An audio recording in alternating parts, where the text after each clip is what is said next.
এই দেশে বিগত 15টা বছর ইউনিয়ন পরিষদ থেকে শুরু করে রাষ্ট্রপতি নির্বাচন পর্যন্ত কোনো জায়গায় ভোট হয়নি। যে দেশের প্রধানমন্ত্রী পালিয়ে যায় তারা আবার কি করে বলে ফিরে আসবো? এদের লজ্জা শরমের কোনো বালাই আছে বলে মনে হয়? সাপোজ মনে করুন এই মাদ্রাসার কোনো একটা ছাত্র অথবা কোনো একটা শিক্ষক এমন অন্যায় করেছে যে জনগণ তারে মাথা নেড়া করে আলকাতরা দিয়ে বাড়ি পাঠাইতেছে। 2-3 দিন পরে যদি ওই ছাত্র আবার ফিরে আসে তাহলে বুঝতে হবে লজ্জা শরম কিচ্ছু নাই। তো ঠিক আমাদের সাবেক প্রধানমন্ত্রীর ওই একই অবস্থা। এখন বলতে আবার ফিরে আসবো। গতকালকের থেকে শোনা যাচ্ছিল আজকে ঢাকার 0 পয়েন্টে একটা সমাবেশ করবে, 3 লাখ লোক এক জায়গায় করবে। 3 জনও এক জায়গায় হয়নি। 3 লাখ তো দূরের কথা, 3 জনে এক জায়গায় হয়নি। যে কোটারে পেয়েছে পিটাই হাড়-হাড্ডি ভেঙে দিয়েছে। আর আমরা এক বাক্যই বলতেছি, বাংলাদেশ আওয়ামী লীগের কোন নেতা কর্মীকে বাংলাদেশে আর মাথা উঁচু করতে দেওয়া হবে না। যেখানেই পাওয়া হবে সেখানেই ঠ্যাঙের গিরে ছেড়ে ফেলা হবে। একটারও আর সুযোগ করে দেওয়া হবে না। কথা বলেন ঠিক না বেঠিক? যদি বলেন তাদের কি রাজনীতি করার অধিকার নেই? কোনো অধিকার নেই। তোমরা খুনি, তোমরা সন্ত্রাসী, তোমরা জঙ্গি, তোমরা ভোট চোর, তোমরা অর্থ চোর, তোমরা দেশ ধ্বংসকারী। সুতরাং এদেরকে আর কোনো অবস্থায় সোজা হয়ে দাঁড়াতে দেওয়া হবে না। এর জন্য যদি আরো রক্ত দেওয়া লাগে, আরো জেল খাটা লাগে, আরো যদি মায়ের কোল খালি করা লাগে, আরো যদি নেতাদের ফাঁসির কাস্টে ঝুলানো লাগে, সবকিছু কুরবানি দিতে রাজি। তবে আওয়ামী লীগের রাজনীতি আর করতে দেওয়া হবে না, হবে না, হবে না।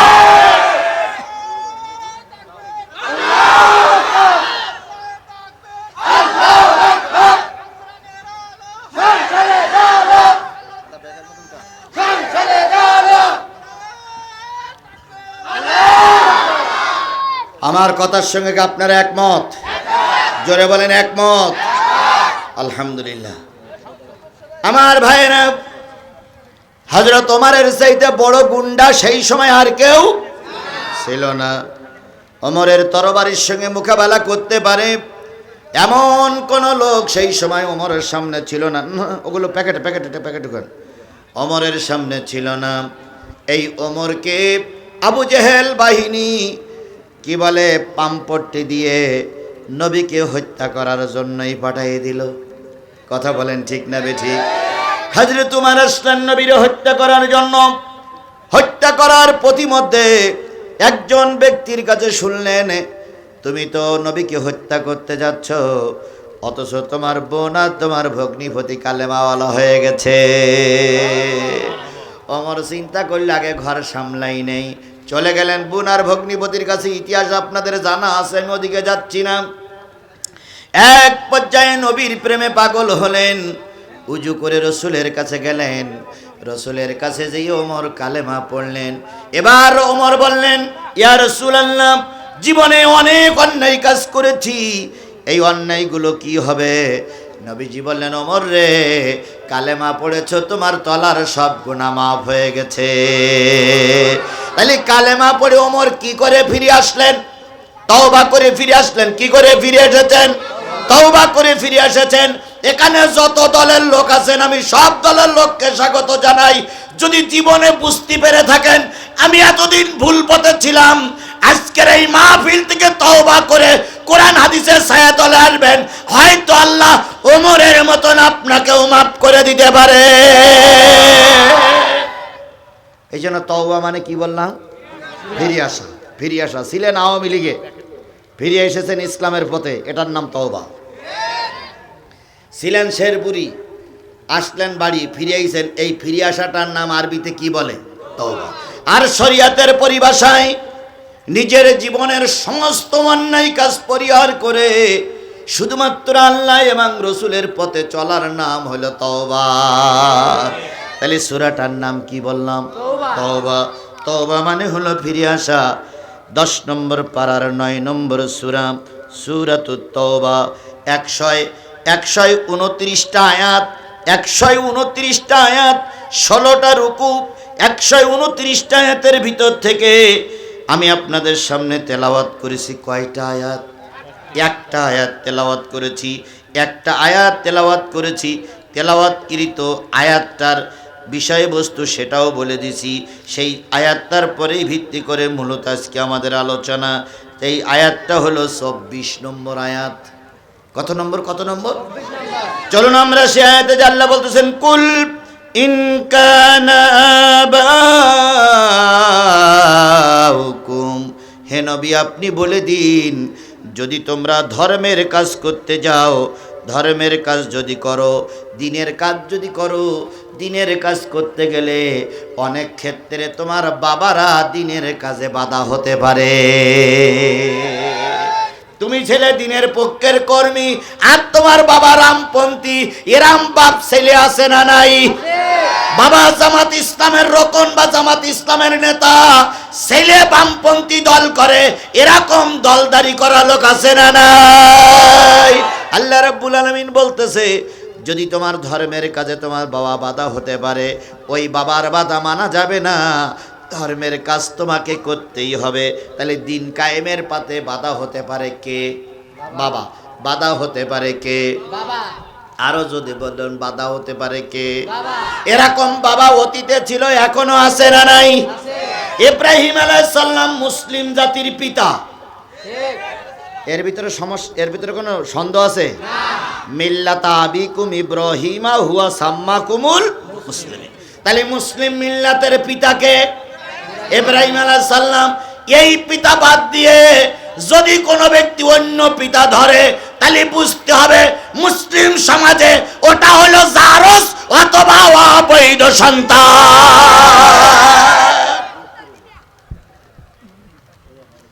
এবার আমি আগেও বলেছি, আজকেও বলতেছি, বলুন তো সর্বমোট সব মিলে পিতা কয়জন? 3 জন। একজন হলো মানব জাতির পিতা, নাম কি? 2 হলো মুসলিম জাতির পিতা, 3 হলো নিজের জন্মদাতা পিতা। কথা বলেন ঠিক না বেঠিক? এবার মানব জাতির পিতা, গোটা বিশ্বের মানব জাতির পিতার নাম কি? না, আদম আলাইহিস সালাম। আর গোটা মুসলিম জাতির পিতার নাম কি? ইব্রাহিম আলাইহিস সালাম। আমাদের পিতা একজন আছে। এই 3 পিতা ছাড়া বেশি পিতা মানা যাবে না। ছেলে একটু বড় হয়েছে, স্কুলে গিয়ে মাস্টার জিজ্ঞেস করেছে বাবার নাম কি, তো ছেলে বলতে পারিনি। বাড়ি এসে জিজ্ঞেস করছে, মা আমার বাবাকে?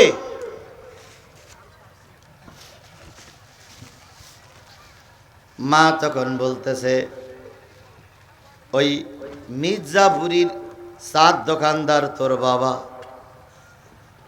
আর ওই 7 মাথায় রুটি বিক্রি করে ও তোর বাবা। তাহলে যদি বাপ 2 জন হয়, জন্ম ঠিক না বেঠিক? জোরে বলেন, জন্ম বৈধ না অবৈধ? আল্লাহর বিধানের বাইরে যারা বাপ মানতেছ, জেনে নিও তোমাদেরও জন্মসূত্রে তোমরা অবৈধ। এবার আসুন, তাই যদি হয় তাহলে বাংলাদেশ জামাত ইসলামী যারা লোকজন, তারা মনে করে মুসলিম মিল্লাতের পিতার নাম কি? যারা জাতীয়তাবাদী দল বিএনপি করে, তারা মনে করে কি? জাতির পিতা ইব্রাহিম আলাইহিস সালাম। যারা ওই হেফাজত করে, তারাও মনে করে জাতির পিতা। যারা জাতীয় পার্টি করে, তারাও মনে করে জাতির পিতা। একটা দল কেবল মনে করে জাতির পিতা বঙ্গবন্ধু। এরা ছাড়া আর কেউ, পৃথিবীর আর কেউ জাতির পিতা হিসাবে বঙ্গবন্ধুরে মানে না।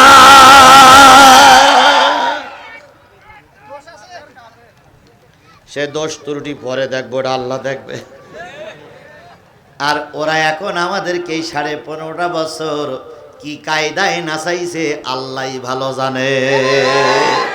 প্রায় বলতেন আমরা পালাই না, আমরা পালানো জাত নই, শেখ হাসিনা পালাই না। পালাইছে না আছে, পালাইছে না আছে। আর একটা ছিল কাউয়া কাদের, এ প্রায় বলতো খেলা হবে, খেলা হবে। এখন আর খেলা আর কেউ খেলতেছে না, কথা বলেন ঠিক না বেঠিক? এখন সবাই আল্লাহর রহমতে নীরব হয়ে বসে আছে অথবা পালাই চলে গেছে। ভালো হয়ে যাও, ভালো হয়ে যাও মাসুদ তুমি, এ কথাকে বলবে আর হারিয়ে গেছে কাউয়া কাদের, কেউ জানে না খবর তার। ভালো হয়ে যাও, ভালো হয়ে যাও মাসুদ তুমি, এ কথাকে বলবে আর পালিয়ে গেছে কাউয়া কাদের, কেউ জানে না খবর তার। ভালো হয়ে যাও। ফকরুল সাহেব আপনার বাসায় কাউয়া কাদের গেছেননি, ঠাকুর গায়ের বাসায় তার থাকতে আপনি দেশে। ভুলে গেছি, ভুলে গেছি আমার ভাইরা। হযরত ইব্রাহিম আলাইহিস সালামের চড়কের নিচে নারী আর পুরুষ জেনা করতে শুরু করলো। ফেরেশতারা চলে গেল, ইব্রাহিম আলাইহিস সালামের কোমরে দড়ি বেঁধে চড়কে বেঁধে ইব্রাহিমকে ফেলাই দিল কের ভিতরে, অগ্নিকুণ্ডের ভিতরে। বাধা দিচ্ছে কে? ধর্মের কাজে বাধা দিচ্ছে কে? বাবা। ধর্মের কাজে বাধা দিচ্ছে কে? বাবা। ইব্রাহিম আলাইহিস সালাম অগ্নিকুণ্ডের ভিতরে পড়তেছে, অগ্নিকুণ্ডের ভিতরে পড়ে মালিকের কাছে সাহায্য চায়। মালিক, আমার তো কোনো দোষ নাই, আমি একটাই দোষ হচ্ছে তোমার ধর্মের কথা বলি তাই ওরা আগুনে ফেলে। তুমি যদি আমাকে সাহায্য করো না, আমার কিছুই করতে পারবে না। আল্লাহ বললেন কুলনা ইয়া নারু কুনি বারদাও ওয়া সালামান আলা ইব্রাহিম।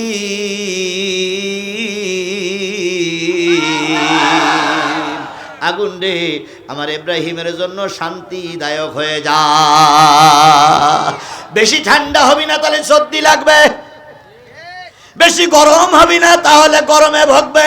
এমন শান্তিদায়ক হয়ে যাবা, এয়ার কন্ডিশন হয়ে যাও যাতে সহ্য করতে পারে। পাওয়ার 24-এর বেশি দিও না, আবার কমাই দিও না। এসির মাত্রা 24 দাও, 23 দাও, নাই 20 দাও। এর বেশি দিও না, কম দিও না। বেশি দিলে ঠান্ডা লাগবে, কম দিলে কষ্ট পাবে। আল্লাহ পাক অগ্নিকুণ্ডরে বানাই দিলেন এসি খানা। নমরুদ তার মেয়ে সায়রারে নিয়ে উপরে বসে বসে ইব্রাহিমের পোড়ার দৃশ্য দেখতেছে। কিছুক্ষণ পরে দেখে ইব্রাহিমের হাতের বান্দল খুলে গেছে, পার বান্দল খুলে গেছে, কোমরের বান্দল খুলে গেছে। ইব্রাহিম অগ্নিকুণ্ডের ভিতরে হেঁটে হেঁটে বেড়ায় আর আল্লাহর সাহায্য চায়। নমরুদের হয়ে গেল রাগ। নমরুদ ডাক দিয়ে বলে, এত টাকা দিয়ে আগুন তৈরি করলাম, এত খড়কুটো পোড়ালাম, ইব্রাহিমকে পোড়াবো। ইব্রাহিম আগুনের ভিতরে দৌড়াদৌড়ি করে খেলা করে বেড়ায়। রে আগুন, তোর কি হলো? তুই পোড়াস না কেন?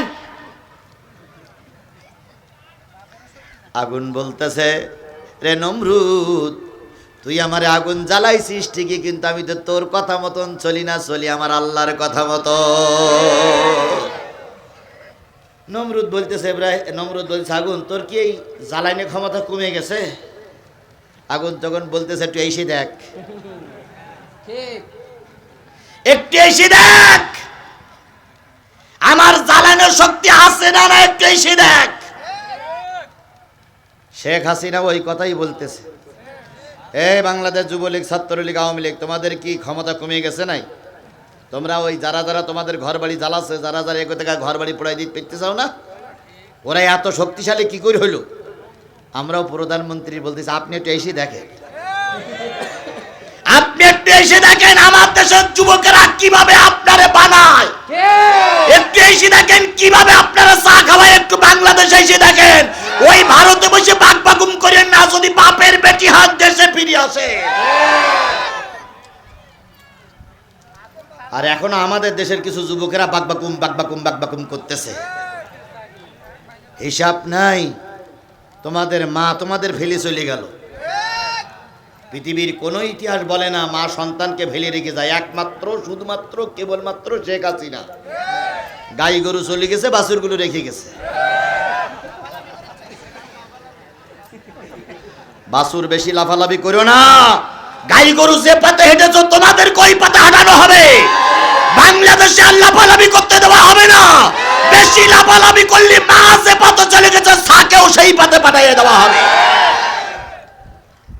আমার ভাইয়েরা, তাহলে যে জিনিসটা বোঝাতে চাচ্ছিলাম, ধর্মের পথে বাধা সর্বপ্রথম কে? বাবা। সেই বাবা ছিল আজর, ইব্রাহিম আলাইহিস সালামের পিতা।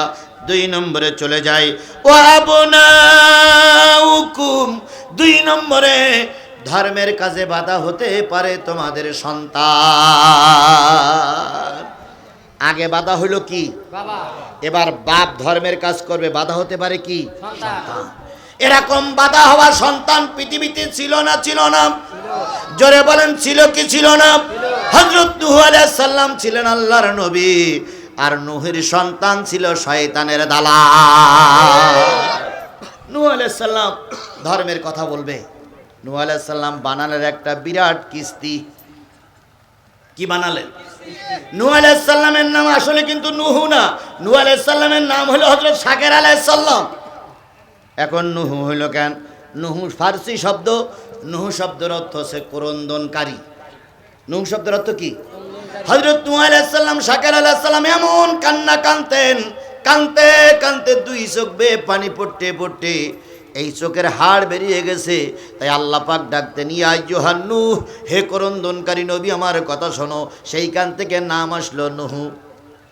হযরত নূহ আলাইহিস সালাম দীর্ঘ 40 বছর ধর্মের কথা বললেন, একটা লোক কালেমাওয়ালা হইল না।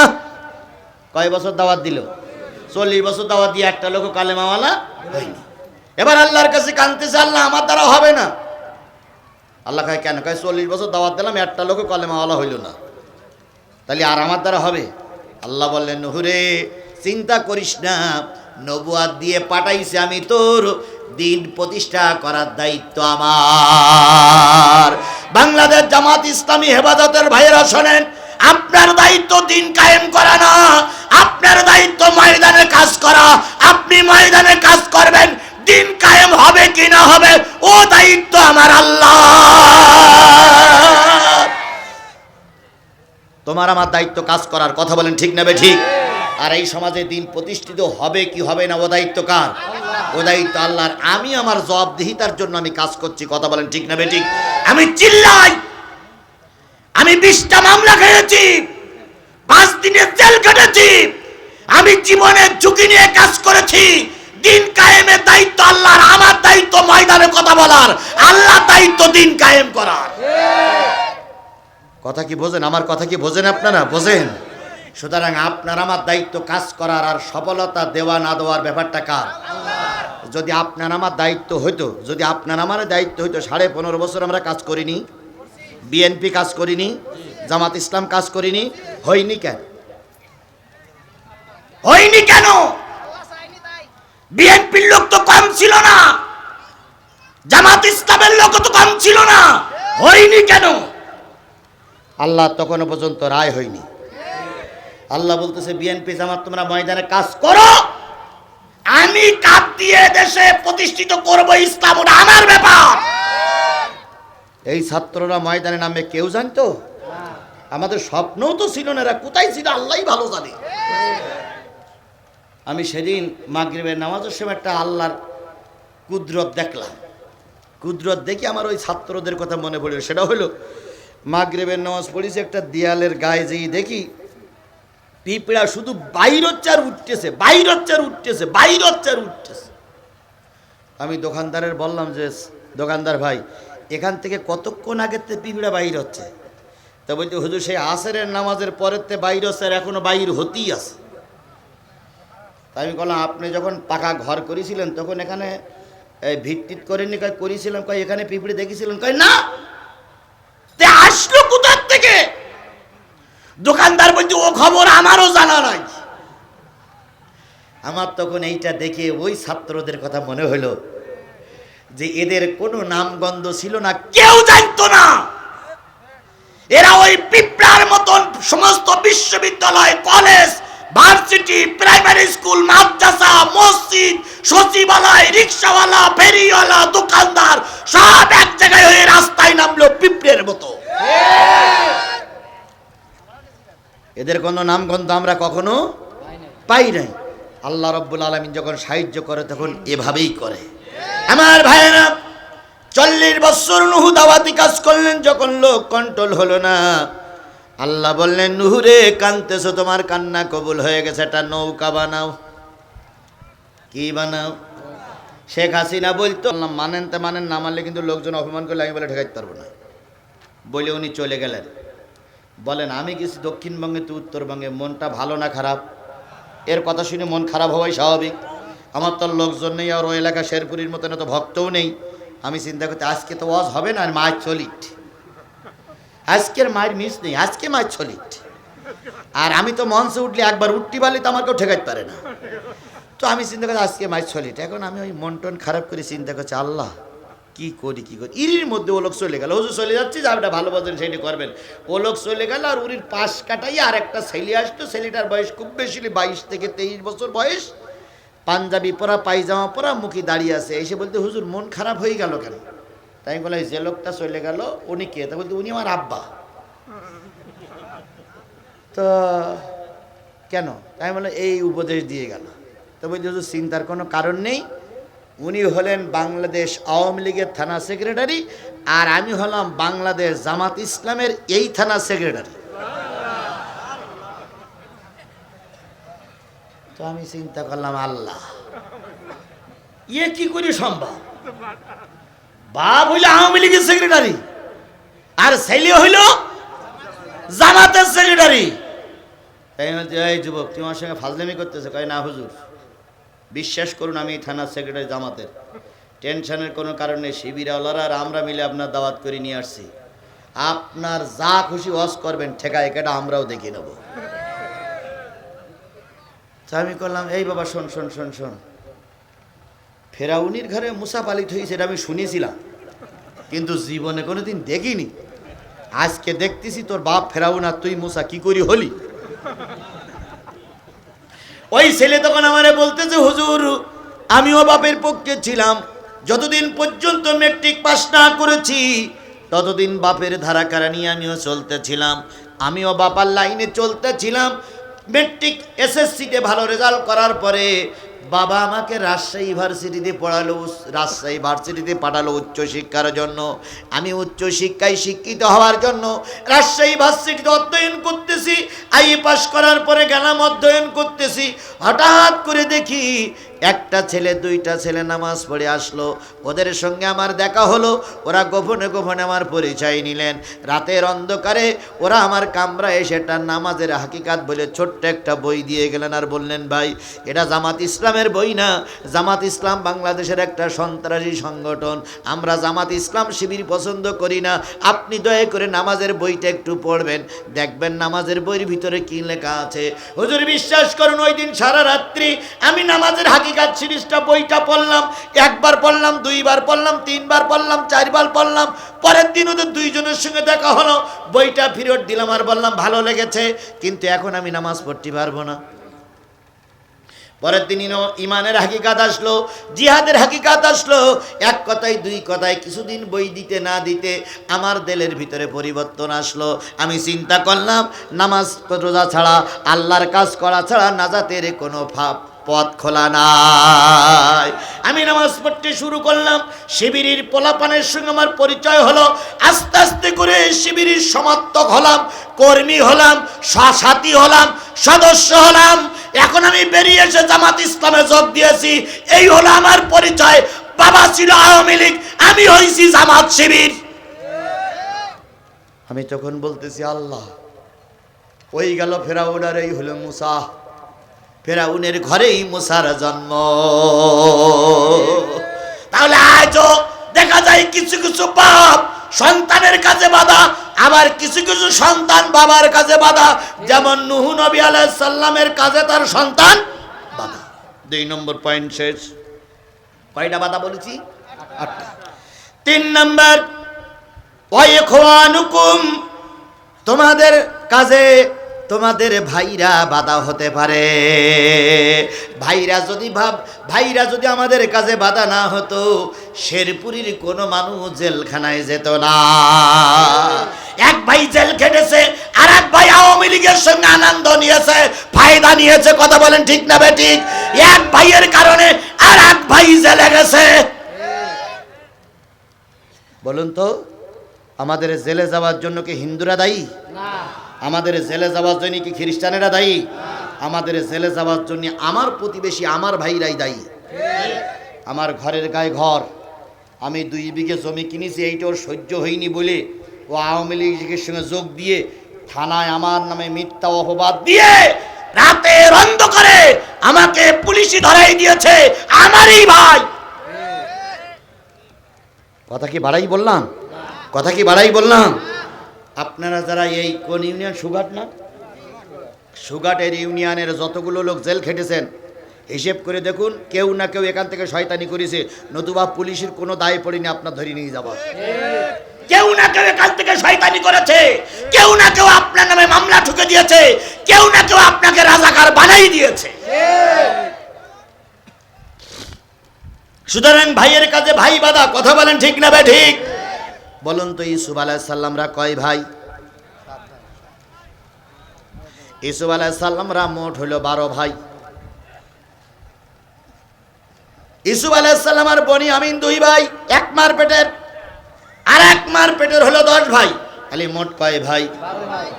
2-1 উঠতেছেন, 2-1 ওটাও কিন্তু ভালো লক্ষণ নয়। আমি কয়টা কাজ, ইসলামের পথে কয়টা কাজ বাধা? 8টা। আপনারা যদি মনে করেন যে হুজুর আমি পড়িয়ে নেব, আপনার বলা লাগবে না, আমি পড়িয়ে নেব, অনেক আলেম আছে তো আমি পড়িয়ে নেব। অবশ্যই আপনি পড়ে নেবেন, অবশ্যই আপনি পড়ে নেবেন। আপনি বাড়িতে যাই, আজকে এখন বাড়িতে যাইয়ে সূরা তাওবার 24 নম্বর আয়াত পড়ুন, দেখুন ধর্মের কাজে বাধা কয়টা? 8টা। কিছু কিছু হুজুররা বাধা আছে, যাচ্ছি সে পর্যন্ত। ধর্মের কাজে হুজুররাই বাধা, ধর্মের কাজে হুজুররাই বাধা। যদি ধর্মের কাজে হুজুররা বাধা দিত না দিত, যে হুজুররা ধর্মের কথা বলে ওই হুজুররা দিন কায়েমের পক্ষেই ওরাই বিরোধিতা করতেছে। চরমনাই আর হেফাজত মারামারি লেগেই আছে, জামাত ইসলাম আর কওমি গ্রুপ মারামারি লেগেই আছে। আবার এতদিন শুনতাম যে অন্তত সবার ভিতরে মারামারি থাকলে টোপলা টুপলিদের ভিতরে মারামারি নেই। এখন দেখতে তাবলিগের 2 গ্রুপ, সাদ আর জুবাইর গ্রুপ। এবার ইজতেমা হবে কিনা আল্লাহই ভালো জানে, এবার ইজতেমা করতে পারবা কিনা আল্লাহই ভালো জানে। সুতরাং টুপিওয়ালারা টুপিওয়ালাদের কাজে বাধা। আমি আসতেছি, একটু পরেই আসতেছি, আমাকে অন্তত সময় দেন। বন্ধুগণ, ইউসুফ আলাইহিস সালামরা ছিল কয় ভাই? ইউসুফ আলাইহিস সালাম যে মায়ের পেটের থেকে এসেছিলেন, সেই মায়ের পেটের থেকে আরেকটা সন্তান এসেছিলেন, তার নাম হলো বনিয়ামিন। আর আরেকটা মা ছিল, তিনি মারা যাওয়ার পরে ইয়াকুব আলাইহিস সালাম আরো একটা বিয়ে করেন, তার ছিল 10 ভাই। ইউসুফ আলাইহিস সালাম ছিলেন সবচেয়ে বেশি সুন্দর মানুষ। পৃথিবীতে যতগুলো সুন্দর মানুষ এসেছেন, আমার নবী ছিল সুন্দর, আর ইউসুফ আলাইহিস সালাম ছিলেন সুন্দর। ইউসুফ আলাইহিস সালামকে পেয়ে ইয়াকুব আলাইহিস সালাম বড় খুশি হয়ে যেতেন। ছোট্ট মানুষ একদিন রাতে স্বপ্ন দেখেছেন, সূরা ইউসুফের ভিতরে আসছে। ইউসুফ আলাইহিস সালাম স্বপ্ন দেখতেছেন 10টা 11টা তারা আর চন্দ্র সূর্য আমার পায়ে সেজদা করতেছে। এই সেজদা কিন্তু আসলে সেই সেজদা নাই, এই সেজদা হলো সম্মানী সেজদা। কথা বলেন ঠিক না বেঠিক? অনেক সময় স্বপ্ন দেখে মানুষ পাগল হয়ে যায়। আশরাফ আলী থানভী রহমাতুল্লাহ আলাইহির কাছে এক পুরুষ লোক যাই বলতেছে, হুজুর আমি এমন এক স্বপ্ন দেখেছি যে স্বপ্নর বিরাট বিপদ। তো বলতেছি কি? তো বলতেছে আমি আজকে রাত্রে স্বপ্ন দেখলাম যে 2 কোরআন শরীফের পরে দাঁড়াই আমি পেশাব করতেছি। এ স্বপ্নটা কি ভালো? নাউজুবিল্লাহ, নাউজুবিল্লাহ, নাউজুবিল্লাহ। কোরআন শরীফের পরে দাঁড়িয়ে কি করতেছে? পেশাব করতেছে। আশরাফ আলী থানভী বললেন, তুমি কি মনে করতেছো? হুজুর, ধর্ম শেষ।